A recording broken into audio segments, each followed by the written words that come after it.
प्रश्न, क्या ज्ञान और भक्ति एक दूसरे के विरोधी हैं? स्वामी शिवानंद जी कहते हैं, मेरा उत्तर सशक्त रूप से नहीं है। वास्तव में इन दोनों के बीच एक अंतर संबंध है, एक दूसरे का पूरक है। भक्ति बिल्कुल भी ज्ञान की विरोधी नहीं है। निःसंदेह दोनों के बीच परस्पर निर्भरता है। दोनों एक ही लक्ष्य तक ले जाते हैं। आप भक्ति को ज्ञान से पूरी तरह अलग नहीं कर सकते। जब भक्ति परिपक्व होती है तो वह ज्ञान में परिवर्तित हो जाती है। एक सच्चा ज्ञानी भगवान हरि, भगवान कृष्ण, भगवान राम, भगवान शिव, दुर्गा, सरस्वती, लक्ष्मी, भगवान यीशु और बुद्ध का भक्त होता है। वह समरस भक्त हैं। कुछ अज्ञानी लोग सोचते हैं कि ज्ञानी एक शुष्क आदमी है और उसकी कोई भक्ति नहीं है। यह एक दुखद गलती है। ज्ञानी का हृदय बहुत बड़ा होता है।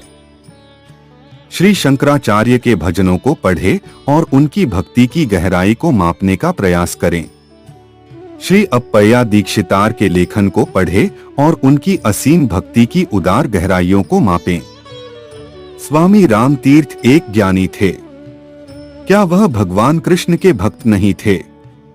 यदि कोई वेदांती भक्ति को छोड़ देता है तो याद रखें कि उसने वास्तव में वेदांत को ठीक से समझा और ग्रहण नहीं किया है। वही निर्गुण ब्रह्मा अपने भक्तों की पवित्र पूजा ग्रहण करने के लिए थोड़ी सी माया के साथ सगुण ब्रह्मा के रूप में प्रकट होता है। भक्ति का ज्ञान से विलग नहीं हुआ है।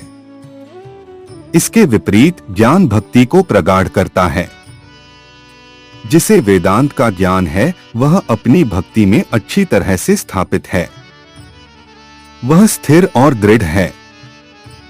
कुछ अज्ञानी लोग कहते हैं कि यदि कोई भक्त वेदांत का अध्ययन करेगा तो उसकी भक्ति नष्ट हो जाएगी। यह गलत है। वेदांत का अध्ययन व्यक्ति की भक्ति को बढ़ाने और विकसित करने में सहायक है। वेदांतिक साहित्य में पारंगत व्यक्ति की भक्ति सुदृढ़ होती है। भक्ति और ज्ञान पक्षी के दो पंखों की तरह हैं, जो व्यक्ति को ब्रह्मा तक, मुक्ति के शिखर तक उड़ने में मदद करते हैं।